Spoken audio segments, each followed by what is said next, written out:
بسم الله الرحمن الرحيم اللهم صل على محمد وآل محمد وعجل فرجهم. Respected viewers, brothers and sisters from Ahlulbayt TV, Assalamu alaikum wa rahmatullahi wa barakatuh, and may Allah accept all of your a'mal and fast of this holy month of Ramadan. It's my honor to be back today as your host on the show, your show of spiritual conversations with our honorable guest tonight, Sayyid Mahdi Qazwini. Sayyidina, Assalamu alaikum wa rahmatullah. Wa alaikum assalam wa rahmatullahi wa barakatuh. Thank you so much. It's my honor to be here. Thank you. And inshallah, today we'll be discussing a topic, and I'm sure the Sayyid won't, fall short of discussing it fruitfully, inshallah, of our responsibility as Muslims towards making the world a better place. Every Muslim has the responsibility between himself and his Lord, and between himself and family, but what's our responsibility, and how can we make the entire world a better place? Sayyidina, please. أحسنتم. بسم الله الرحمن الرحيم. الحمد لله رب العالمين. والصلاة والسلام على أشرف الأنبياء والمرسلين حبيب إله العالمين أبي القاسم المصطفى محمد وعلى أهل بيته الطيبين الطاهرين المعصومين المنتجبين. So it's my honor to be back, especially in this blessed month, the month of Ramadan, and I pray that you're all doing well. And the topic of what can I do as a Muslim to make the world a better place? This is an intriguing topic because I think this question can branch off into several questions.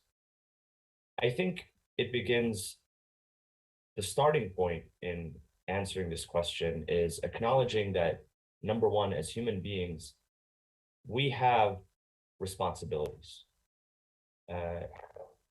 When Allah subhanahu wa ta'ala created the human being, we know of the conversation between him and the angels, where he said, Bismillah ar-Rahman ar-Rahim, وَإِذْ قَالَ رَبُّكَ لِلْمَلَائِكَةِ إِنِّي جَاعِلٌ فِي الْأَرْضِ خَلِيفَةً, that I'm establishing a khalifa, a representative on earth.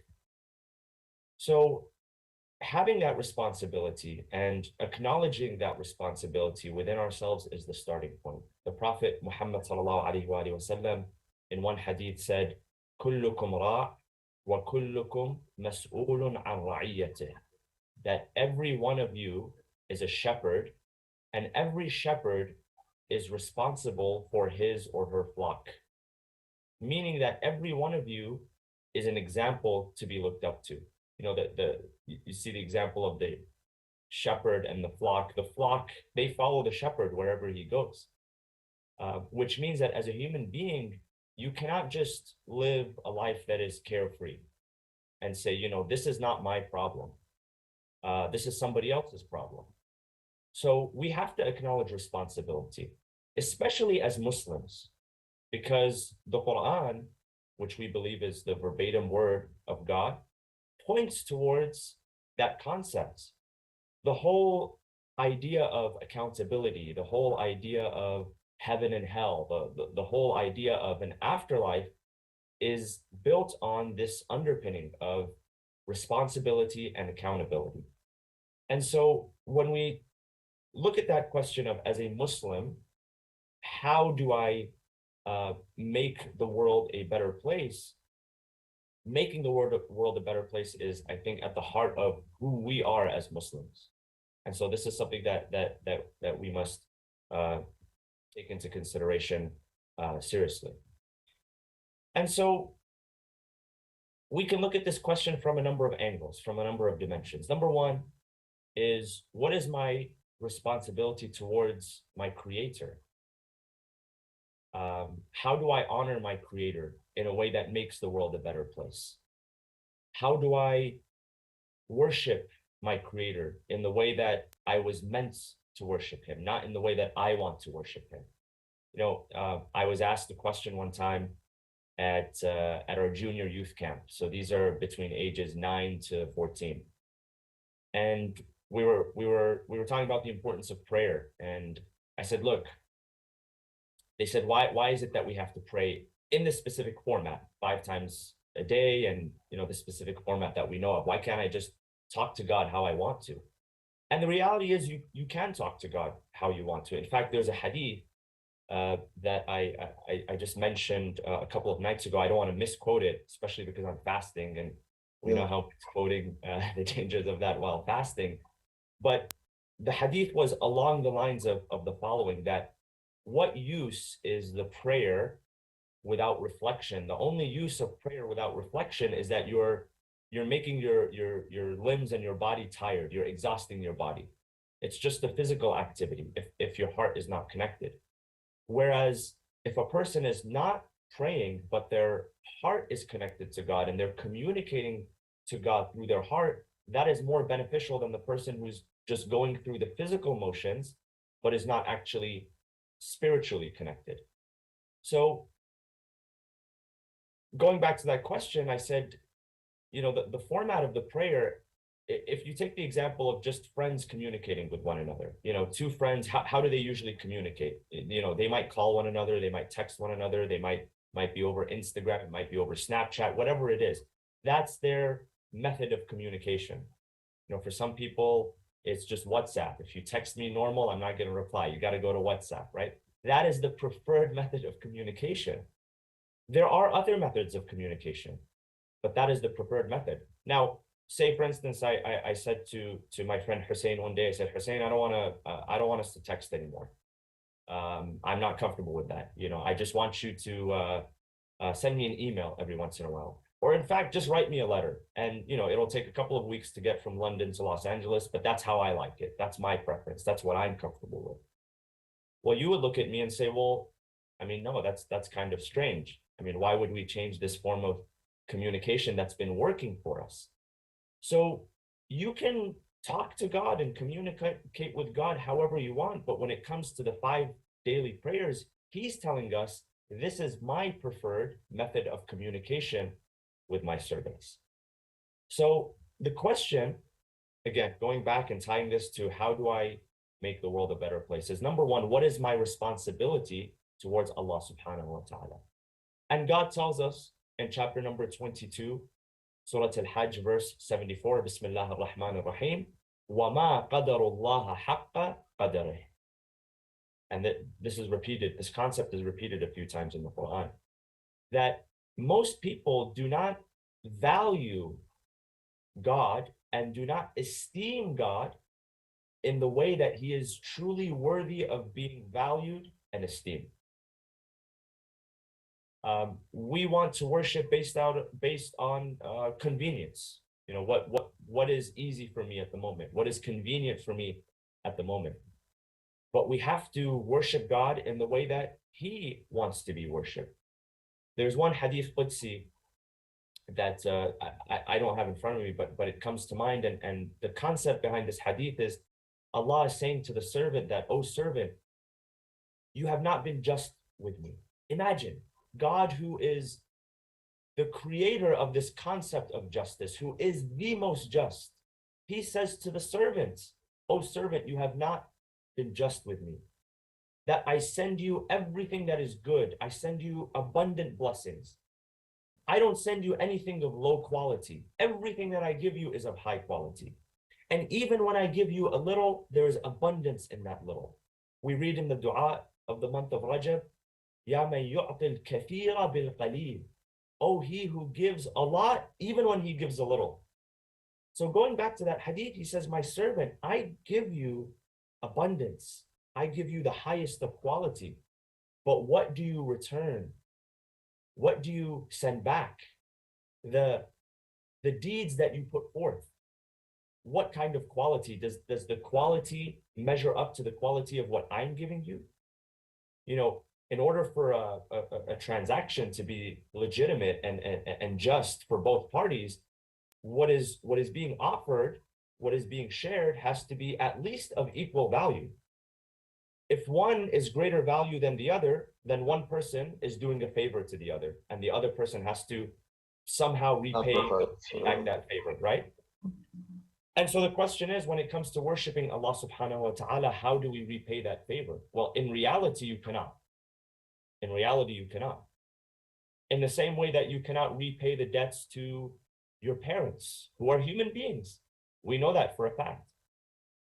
We know that in one tradition, the Prophet, peace be upon him, told a young man who was inquiring about whether he had done enough for his mother because he had carried his mother on his back during the pilgrimage, during the tawaf. And he said, Ya Rasulullah, did I do enough? He said, you did not even do enough to compensate her for the pain she felt during the contractions of labor, let alone your entire life, childbirth and rearing and taking care of you. And this is a human being. So what about God? Will we really be able to compensate God or give back to God in the way that he gives us? Absolutely not. However, he says that if you really want to make an effort, then do the following: A, B, C. Fast in the month of Ramadan, give charity, pray 5 times a day, perform the Hajj if it becomes incumbent, be benevolent, be kind towards people, hold your tongue back from backbiting and gossiping. So I believe when you phrase it that way, it looks like Allah is giving us it very easy. That yes, he gives us all these blessings, and all he's asking is for these few actions. It's not even like equal, but that's what he pleased from us. Absolutely. And what's very interesting, Brother Hussein, is that God tells us in the Quran very clearly, right? He says, وَلِكُلٍّ مِّنْكُمْ جَعَلْنَا شِرْعَةً وَمِنْهَاجًا, that every nation has their own shir'ah, their own path, which they follow, and their own minhaj, their own law that they follow. So the people that came before us, the people of Banu Israel, for instance, the people of Musa, they had different rules. The people of Dawood, they had different rules. We have the easiest set of rules. We have the most relaxed set of rules compared to the nations that came before us. Part of that, of course, according to the Quran, is that the nations before, they used to enact laws upon themselves that God had not enacted upon them, which made it difficult. However, there are certain ahadith where the one hadith from I don't want to make a mistake either from the Prophet or Amir al-Mu'mineen alayhi salam, where someone comes to them and starts to inquire about certain details of acts of worship, and they stay silent. And they say to them, the reason I'm staying silent is because if I was to give you more detail, it would make more of an obligation upon you. It would make it more tedious for you to carry out this act of worship. And he said, keep it at what I have told you. Don't add anything to it. Don't complicate it anymore, because the nations before, this is in the hadith, the nations before, they complicated their lives by making things incumbent upon themselves, which God had not made incumbent upon them. I mean, we need to think about that, how really at ease we are. So going back to that concept is that, okay, well, if this is what God has laid out for us, then how do we esteem and value God in the way that he wants? When it says وَمَا قَدَرُ اللَّهَ حَقَّ قَدْرِهِ, then how do you give that qadr? How do you give that esteem and that value? And that is through the path of discovery and the path of worship. There's something about the journey. It's not about the destination. The Quran says, وَعْبُدْ رَبَّكَ حَتَّى يَأْتِيَكَ الْيَقِينَ, that worship your Lord until you reach the stage of yaqeen. Hatta in the Arabic language, and this is actually a linguistic debate, when you use words such as hatta, until, does it mean that you arrive at yaqeen and you don't proceed further? Or is it that you arrive at yaqeen and you proceed further? Hatta means that you must proceed even when you arrive at the destination. And so for some, the concept of prayer, for instance, among some Muslims, is that once you reach yaqeen, then there's no more. There's no more prayer. There's no more ritual prayer, because you've reached that destination. But the reality is your acts of worship are not about the destination. It's about the journey. The journey is what improves you. The journey is what makes you better. The journey is what makes your heart receptive at the moment for the guidance. The journey is what builds the best version of yourself.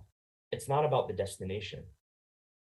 If you ever watch sports and you follow certain athletes, you find that certain athletes, when they're tiring themselves, the journey during that journey of trying to achieve their potential and their excellence, that's where their highlight reel exists. Sometimes certain athletes will come back to the game, they'll come back to the sport a few years later, after they've reached the destination, the championship, or even after they've won a championship and now they have nothing else to fight for. There's nothing else to grow. Worship and reaching that destination, which is that proximity to Allah subhanahu wa ta'ala, it's not about the destination, it's about the journey.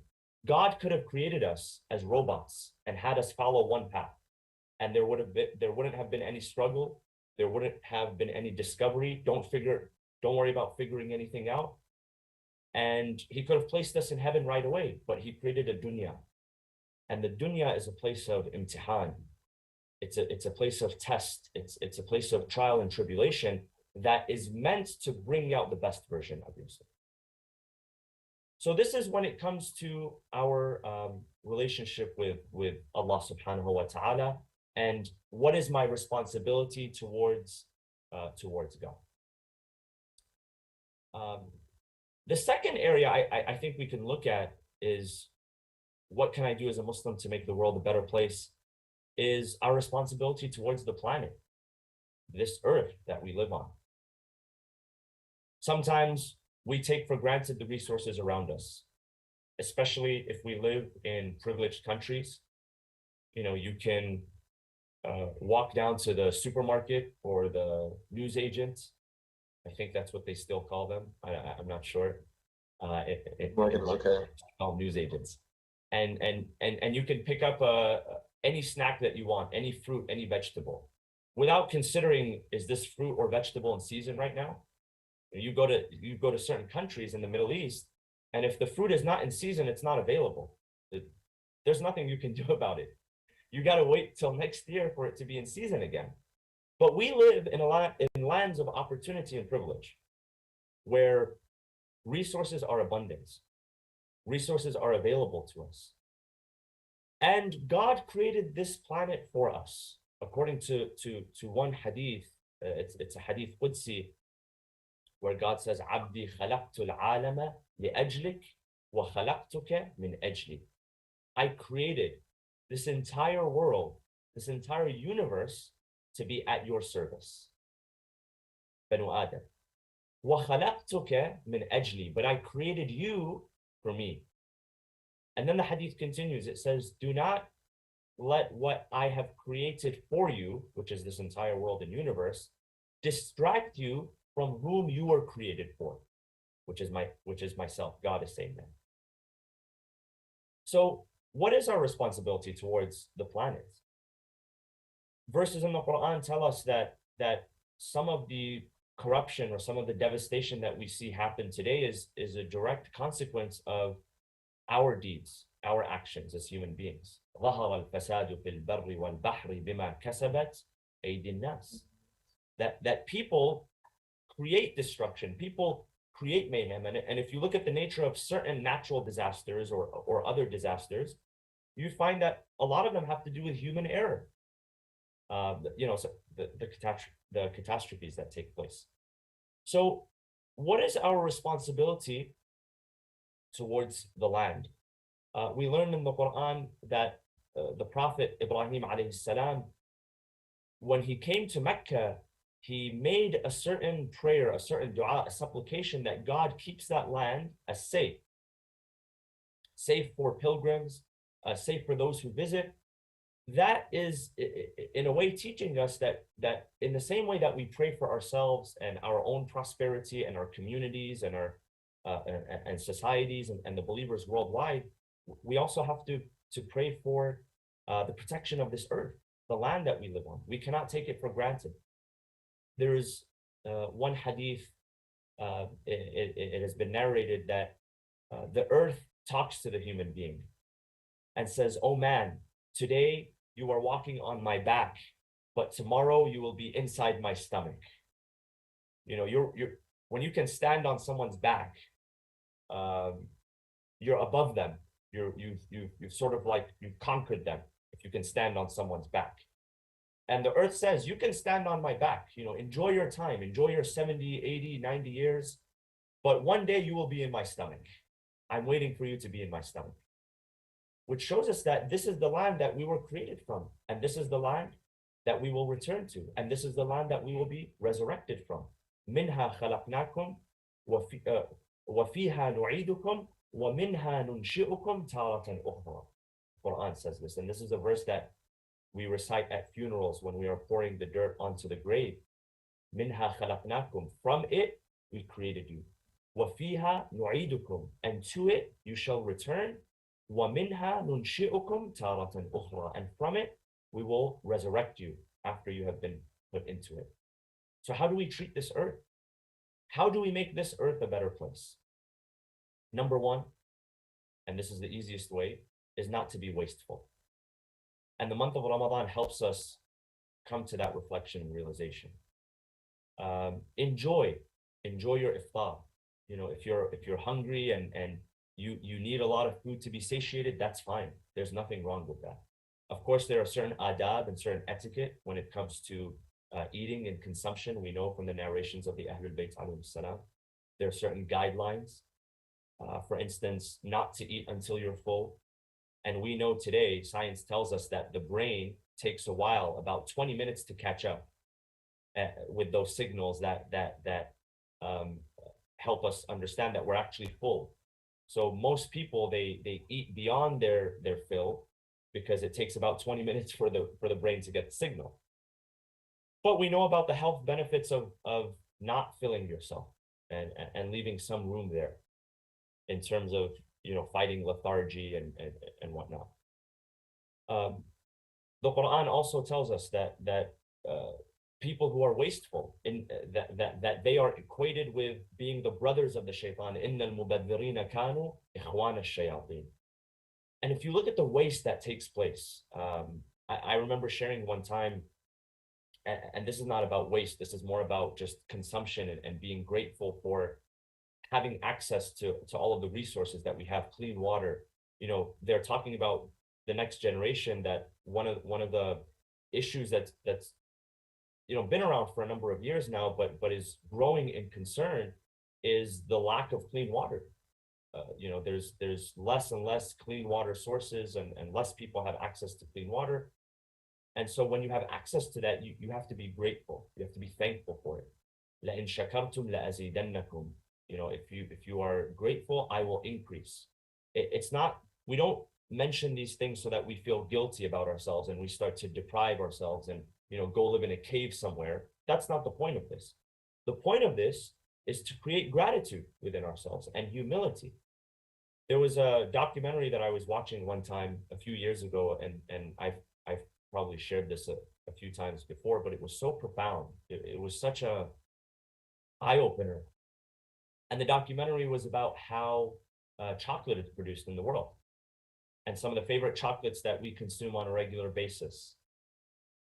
Where is the source of all of that? And it's accessible to you 24/7. You can run to the gas station, you can run to the supermarket, you can run to wherever and pick up yourself a chocolate bar.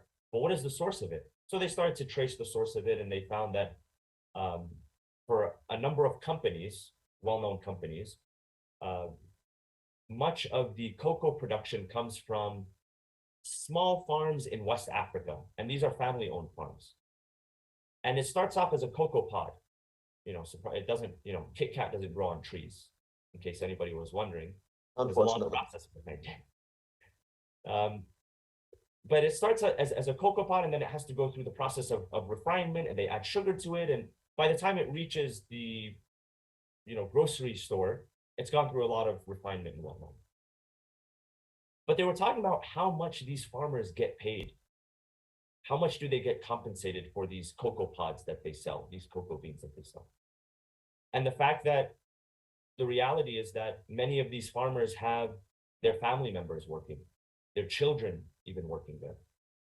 And they get paid, if I'm not mistaken, the equivalent of just a few dollars a day for everything that they provide. And on the other hand, here we are enjoying a $3 Kit Kat bar, not knowing where the source came from. So what the presenters of the documentary did was they took, I think it might have been a Kit Kat bar, to the farm. And they presented it to the owner of the farm, who was this elder gentleman who farmed cocoa pods his entire life, but had never tasted chocolate. Can you imagine it? The farmer who's producing the crop had never tasted the results. He had never tasted chocolate in his life. And so they gave him a piece of chocolate and he ate it. And the joy that was on his face, the happiness that this is a product that I've created. And of course, he was eating chocolate. How can you not be happy?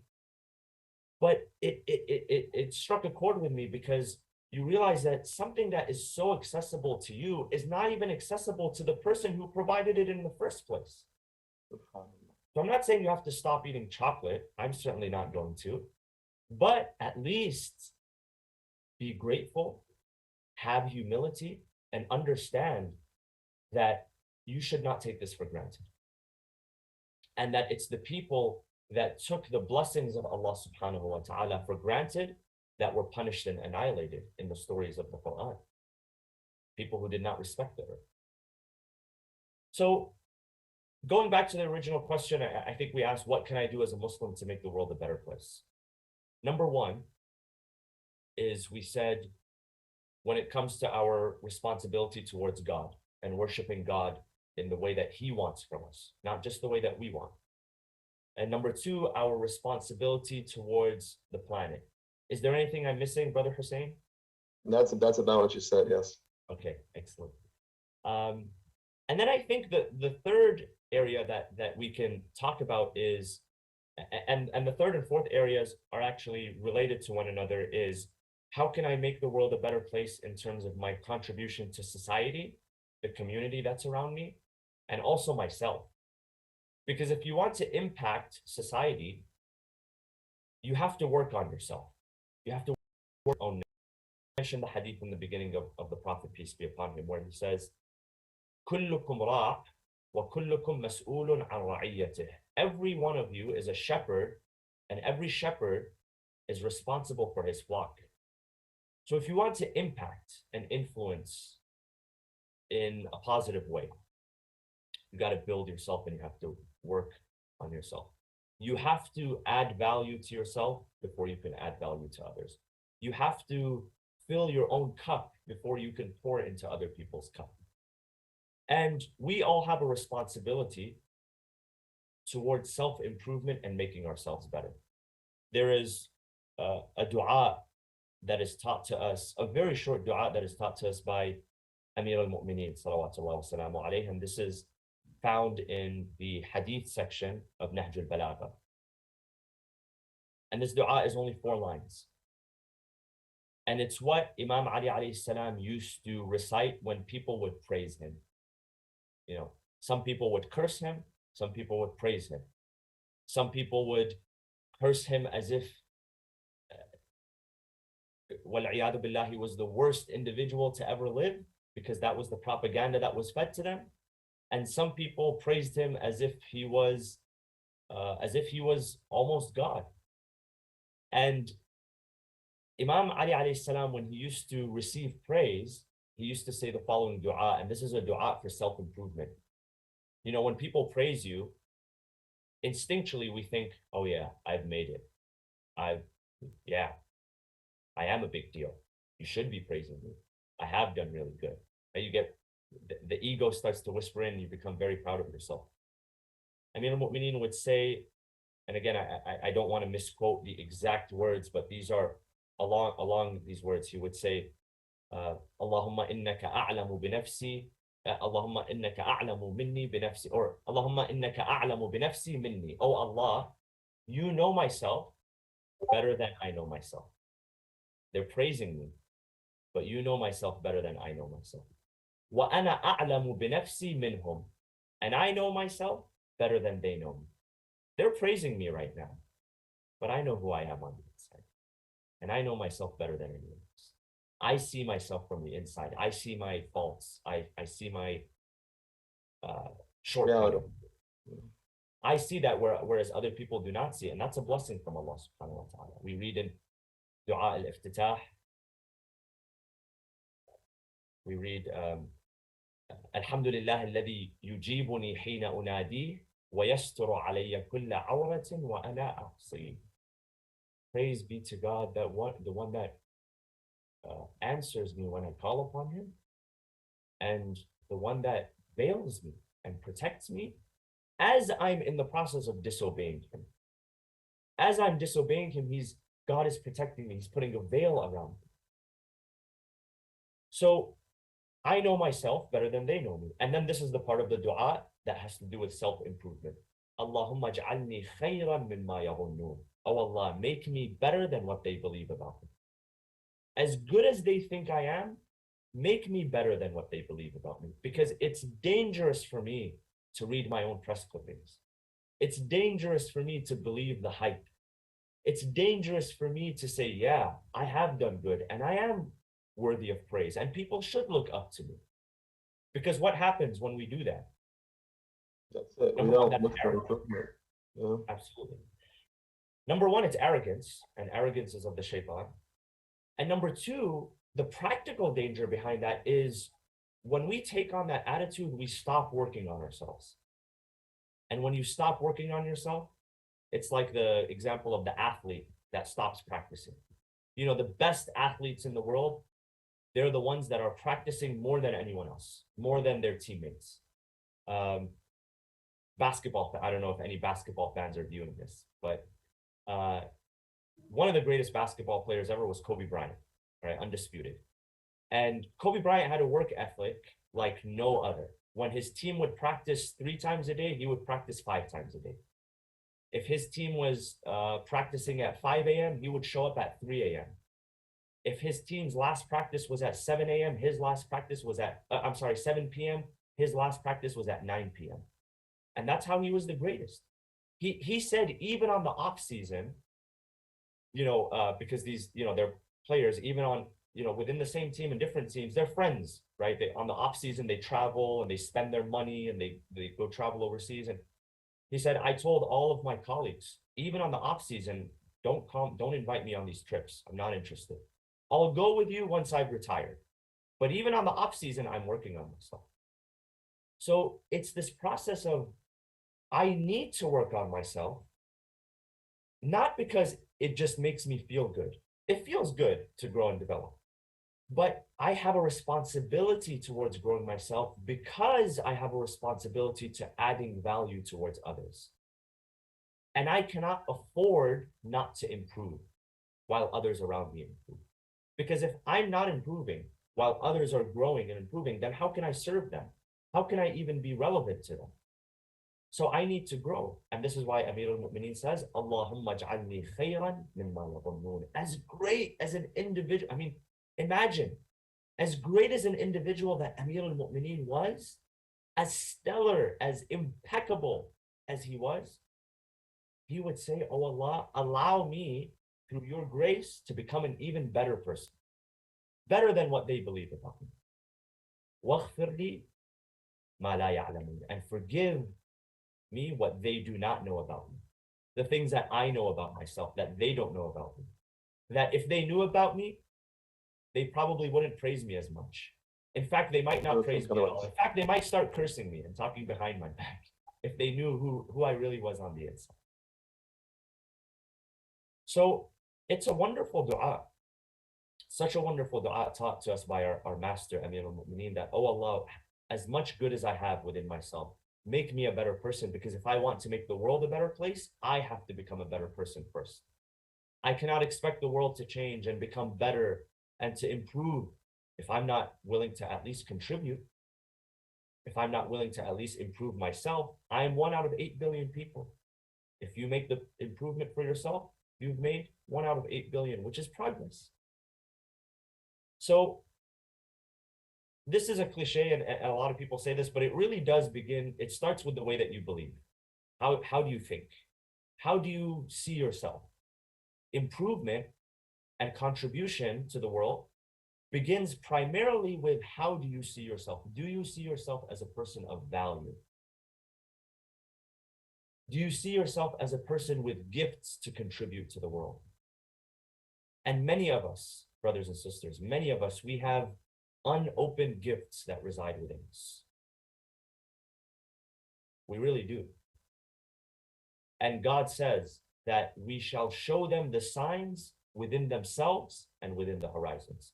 The the the ayats, which God describes the horizon and the creation of this universe and the mountains and all of the natural grand phenomena that we observe around us, these are all the ayats.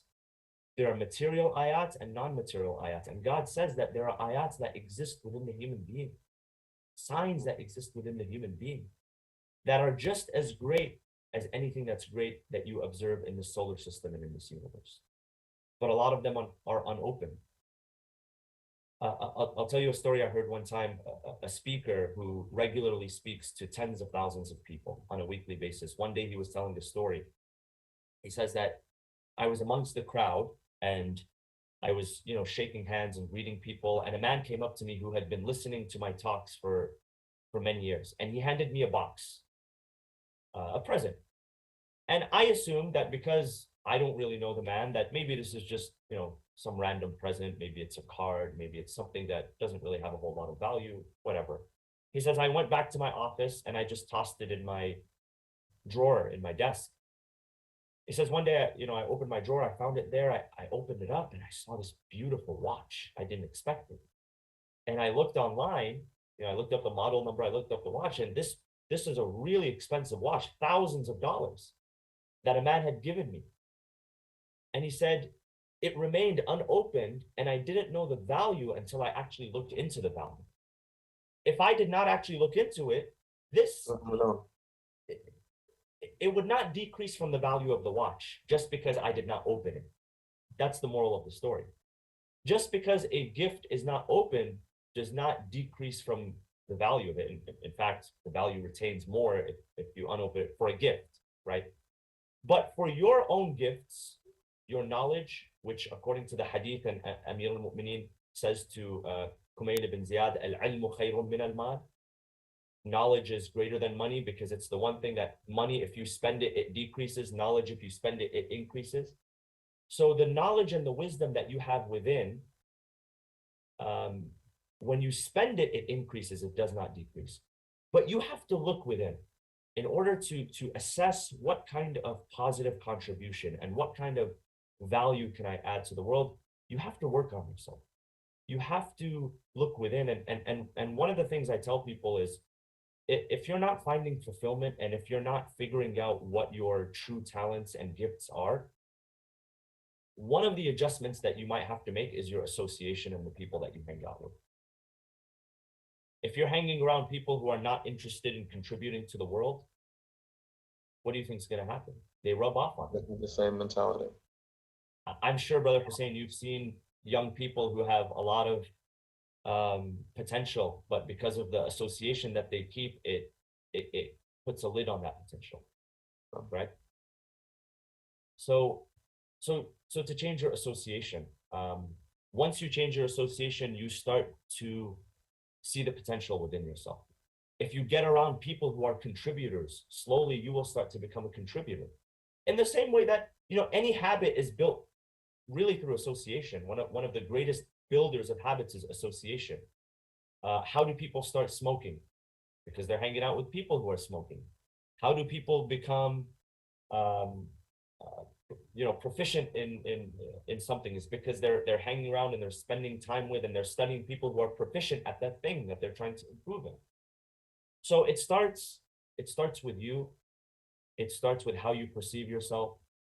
It starts with the receptivity of your heart. Amir al-Mu'mineen tells Kumayl ibn Ziyad, he says, إِنَّ الْقُلُوبَ أَوْعِيَةٌ. The hearts are like containers. The heart is a vessel. What does a vessel do? Its job is to hold whatever is poured into it. You pour water into a vessel, it'll preserve that water in that particular shape of the vessel, the container. If you put arsenic or cyanide, now it becomes poison. The vessel is not going to simply reject it. It's going to take everything that is put into it. You can plant apples, an apple tree, and you can plant nightshade, which is a poison, a fatal poison. the soil is not going to reject one and accept the other. It's simply going to grow what you have put into it. So Amir al-Mu'mineen says to Kumayn, he says, إِنَّ الْقُلُوبَ أَوْعِيَةً, that the hearts are like containers, they're vessels. Whatever you put into it, it's going to accept, it's going to assimilate. فَخَيْرُهَا أَوْعَاهَا, the best of hearts is the one which is most receptive, most willing to accept, of course, guidance, not receptive to anything, but receptive here to hidayah, to guidance. فَخَيْرُهَا أَوْعَاهَا. And that's a beautiful hadith, because it comes to tell us that, you know, sometimes people say, well, I'm not finding what I'm looking for in the guidance, and I'm not looking for the answers. And you do have to spend a portion of your life trying to find the answers and attain the truth. But the way that you do that, and some people, they become frustrated because they're not finding the answers that they're looking for. And the question is what is the state of your heart? Is your heart receptive to the truth? Because if your heart is not receptive to the truth, if you are going to overlook your shortcomings, your ignorance, your ego getting in the way of acquiring new information, the blind spots that we all have that we don't see. You know, when you're driving a car, there's blind spots, and now they have, in cars, they have blind spot detectors and all this different type of technology.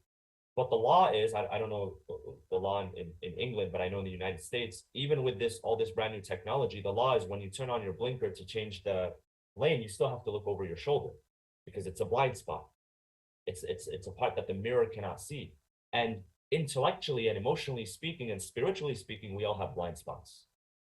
And we have an ego, which is this defense mechanism, which does not want to be offended, which wants to be right all the time. And then we have ignorance, things that we're simply ignorant of and we don't know. So the question is not is there truth out there, but is your heart receptive to that truth? Go ahead, Sayed. I think you wanted to say something. Beautiful. Yeah. So we're just about to wrap up here, but Sayed, that improvement of the self and that basically reflection and then action, inshallah. Just briefly, how does that lead to our contribution to society and making society better? So I think at the end of the day, what we have full control over is ourselves. We don't have control over others. We may have indirect control or indirect influence. And then there are certain areas where we have no influence or no control. And so as an effective individual, you want to work within the spaces where you can actually make a difference and influence. And so if you improve yourself and make a commitment to at least improve others and add value to others, to take care of this planet. And of course, before all of that is to improve your relationship with Allah subhanahu wa ta'ala, slowly these incremental changes start to make the world a better place. If you're asking, how can I make the world a better place? The question that precedes that is, how can I make my world a better place? My own world, which is the things that I am in control of. How do I make that a better place? And then how do I allow that circle of influence, which at this stage in my life may be this small, but as I grow in my influence, it starts to grow and that circle starts to expand and include the rest of the world. And so it starts from the inside out, and the month of Ramadan is a spectacular opportunity for introspection and improving the self. And inshallah, God makes all of us and gives all of us the ability to make the world a better place, beginning with ourselves, inshallah. Inshallah. Although you put a lot of responsibilities on our shoulders, or reminded us of responsibilities that we already have towards the earth, towards Allah subhanahu wa ta'ala first and foremost, and towards ourselves. But I believe that change of 8 billion starts with that change of 1. But we have to have that mentality, though, that this is something I can do, and I do have potential, and I am responsible towards these different groups. And from there, the change begins, inshallah. Thank you so much, Sayyid. I have to ask, where are you located before we leave? In the U.S. Okay, I've been talking as if you were located in London this whole time, and I wasn't even paying attention to your American accent. That's what happens when you're so consumed with yourself. This is an example of that. No, I'm sure the viewers, though, many of them related, though, to the driving laws in the UK. Inshallah. Thank you. Ahsantum, Sayyidina. Thank you so much. Likewise, you as well. And thank you for our dear viewers for tuning in tonight in your show of Spiritual Conversations. Inshallah, meet us tomorrow and every day of the week besides Sunday for beautiful conversations like this one. And that is us for tonight. Take care. Please keep us in your du'as. Wassalamu alaikum wa rahmatullahi wa barakatuh.